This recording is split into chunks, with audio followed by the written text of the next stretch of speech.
오늘의 10분 말씀 시편 50편입니다. 전 시편 49편에서는 죽음이라는 주제로 지혜의 시편을 나누었습니다. 오늘 50편의 주제는 재판장 되신 하나님을 말합니다. 하지만 특이한 점은 우상 국가들을 향한 하나님의 재판이 아니라 하나님의 백성, 하나님과 언약을 맺은 백성들을 재판하시겠다라는 경고의 말씀입니다. 하나님께서 하나님의 백성을 재판하고자 하는 경고는 그들을 잃고 싶지 않기 때문입니다. 하지만 안타깝게도 이스라엘은 수많은 선지자들의 경고를 무시하고 하나님을 버리게 됩니다. 그리고 이스라엘 백성들은 하나님의 심판을 이방 국가들인 아스루와 바벨론을 통해 받게 됩니다. 하나님께서 경고하실 때는 우리가 위험할 때입니다. 하나님과의 관계가 깊어지기 때문이 아니라 익숙해지기 때문에 하나님을 하나님으로 보지 못하는 것을 경고하시는 것입니다. 오늘 본문 말씀을 통해 세 가지를 점검해 보시길 바랍니다. 첫 번째, 나는 공동체 예배에 마음을 다하여 예배를 드리는가 아니면 그냥 관람을 하는가. 두 번째는 헌금을 드릴 때 감사한 마음으로 드리는가 아니면 단지 의무감이나 미래의 무언가를 얻기 위해 청탁하는 마음으로 드리는가. 그리고 마지막 세 번째는 하루하루의 삶을 세상의 성공을 향해 달려가는 삶인가 아니면 삶의 예배로 하루하루를 드리는가. 우리는 종교인이 되어서는 안 됩니다. 신앙인, 즉 믿음의 사람이 되어야 합니다. 종교인은 행위는 살아있지만 마음은 차갑게 죽은 자들입니다. 그래서 우리는 날마다 깨어 있어야 합니다. 깨어 있지 않으면 하나님과의 관계가 깊어지는 것이 아니라 익숙해지고 가벼워집니다. 하나님과의 관계가 우리의 신앙이 익숙해지다 보면 예수님께서 경계하셨던 바리새인들과 같은 종교인이 되어 가는 것입니다. 특별히 교회 목회자, 지도자들은 더 깨어 있어야 합니다. 자칫 잘못하면 더 종교적인 사람이 될 수 있음을 오늘 본문은 리더들뿐만 아니라 모든 성도님들에게 경고하고 있습니다. 오늘 본문은 크게 네 가지로 구분할 수 있습니다. 첫 번째는 하나님께서는 재판장 되심을 선포합니다. 그리고 두 번째는 하나님의 백성 중에 형식주의자들을 경고하십니다. 세 번째는 하나님의 백성 중에 위선자들, 즉 악한 자들을 경고하십니다. 그리고 마지막 네 번째로 하나님의 백성을 향해 단호하게 경고하시고 기회를 주십니다. 첫 번째 부분은 1절서부터 6절에 재판장 되신 하나님을 선포합니다. 1절은 하나님의 정체성을 드러냅니다. 전능하신 그리고 여호와 하나님께서 말씀하신다 선포합니다. 하나님의 말씀은 세상을 창조할 수 있는 능력입니다. 권위입니다. 1절에 그분의 말씀이 해 돋는 데서부터 지는 데까지 세상을 부르셨다라고 표현하며 이 땅의 모든 사람들이 재판받는 날이 있음을 말하고 있습니다. 그리고 2절에서는 이 세상 모든 사람들을 재판할 때 하나님을 모르는 백성들부터 재판하는 것이 아니라 시온에서 하나님의 빛을 비추었다라고 표현하며 먼저 하나님의 백성을 재판할 것을 말합니다.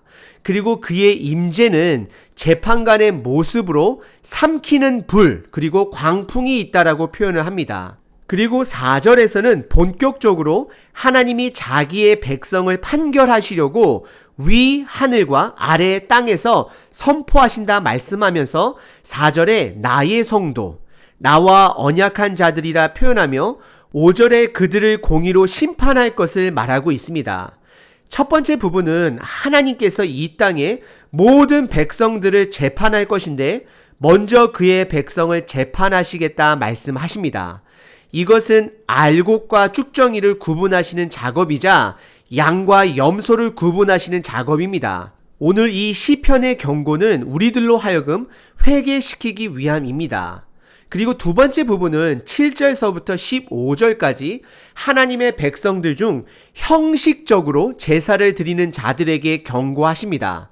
7절은 재판관으로 하나님의 정체성을 다시 한번 드러내십니다. 내 백성들아 들어라.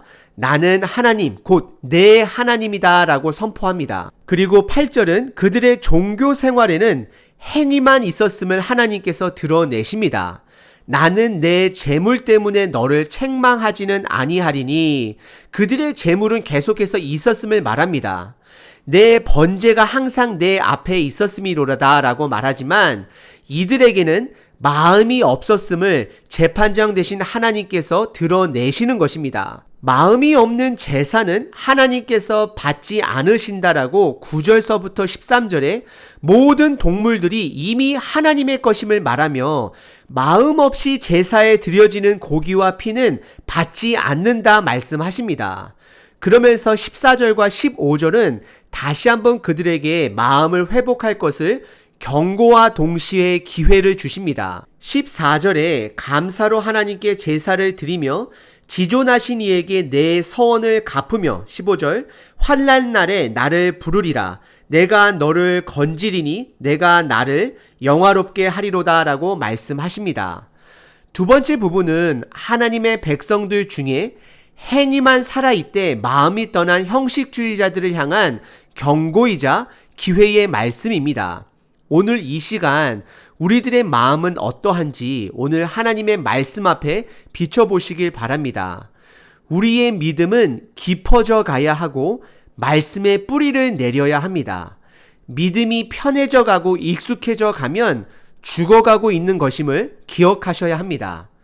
그리고 세 번째 부분은 16절서부터 21절까지 하나님의 백성들 중 위선자, 즉 악한 자들을 향한 경고의 말씀입니다. 16절에 이 불의한 백성을 악인이라 말씀하십니다. 그리고 그 악인은 겉으로는 하나님의 말씀을 입으로 전하고 행동이 전혀 없는 자들을 말하는 것입니다. 이 부분은 저 같은 목회자에게 하시는 하나님의 경고의 말씀입니다. 입으로는 매주 두세 번 이상 그분의 말씀을 피를 토하듯이 눈물을 흘리며 전하면서 전혀 삶의 변화가 없는 자들을 말하는 것입니다. 참으로 무서운 경고입니다. 저도 제 자신을 다시 한번 돌아보겠습니다. 그리고 18절과 19절은 10계명의 7번째와 8번째와 9번째 계명을 지키지 못한 죄를 말합니다. 18절에 도둑들을 본즉 즉 도둑질하지 말라는 8계명을 어긴 것이고요.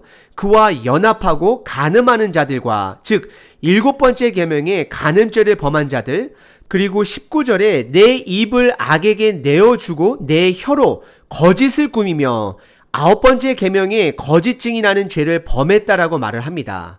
그리고 20절에는 사랑이 빠진 정죄만을 있음을 지적하고 있습니다. 21절에 하나님이 가만히 지켜본다라고 해서 하나님이 그들의 편이라고 착각해서는 안 된다라고 교회의 지도자들을 향하여 경고하십니다.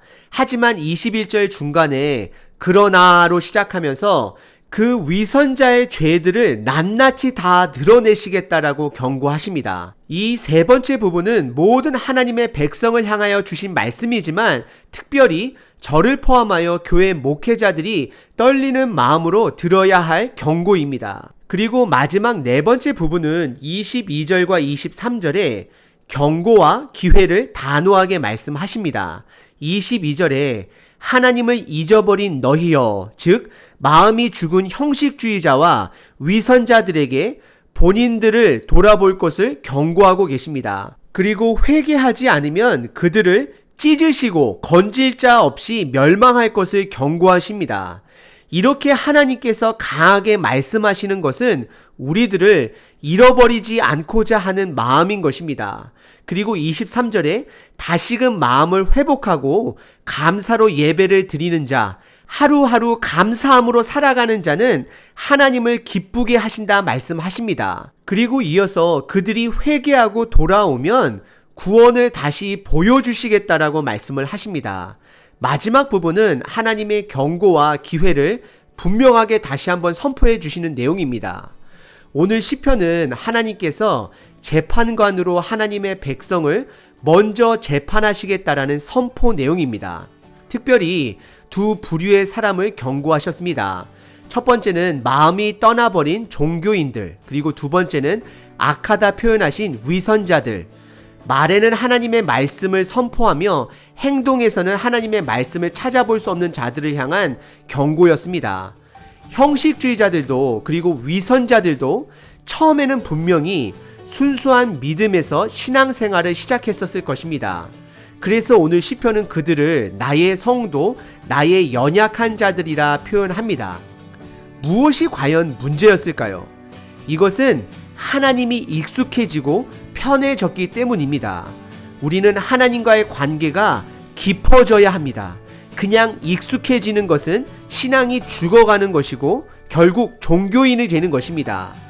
부부의 사이도 마찬가지입니다. 결혼하기 전은 서로를 향한 배려가 많습니다. 하지만 결혼 이후 서로에게 익숙해지다 보면 배려가 없어지고 나의 중심으로 상대방을 대하게 됩니다. 그러다 보면 관계가 깨지는 것입니다. 하나님과의 관계가 사랑으로 깊어져야 합니다. 익숙해지면 안 되는 것입니다. 하나님께서는 거룩과 사랑이 동시에 존재하십니다. 하나님은 거룩하시고 우리는 거룩하지 못합니다. 우리는 죄인입니다. 그래서 구약시대 때 하나님의 임재만 드러나면 백성들은 모두 다 죽는다라고 믿고 다들 엎드렸습니다. 하지만 동시에 우리의 죄를 해결해 주시기 위해 하나님 아버지께서는 예수님을 이 땅에 보내주셨습니다. 그리고 예수님을 믿는 믿음으로 우리들을 거룩하다 여겨주시며 우리들의 실수 가운데서도 거룩하신 하나님의 사랑 속에 머물며 성장할 수 있도록 우리를 품어주셨습니다. 오늘 하나님과의 첫사랑을 다시 한번 회복하시길 바랍니다. 그리고 하나님의 사랑은 이웃 사랑입니다. 우리가 익숙해진 주변 사람들과의 관계에서도 내 중심이 아닌 상대방을 배려하는 하루가 되시길 바랍니다.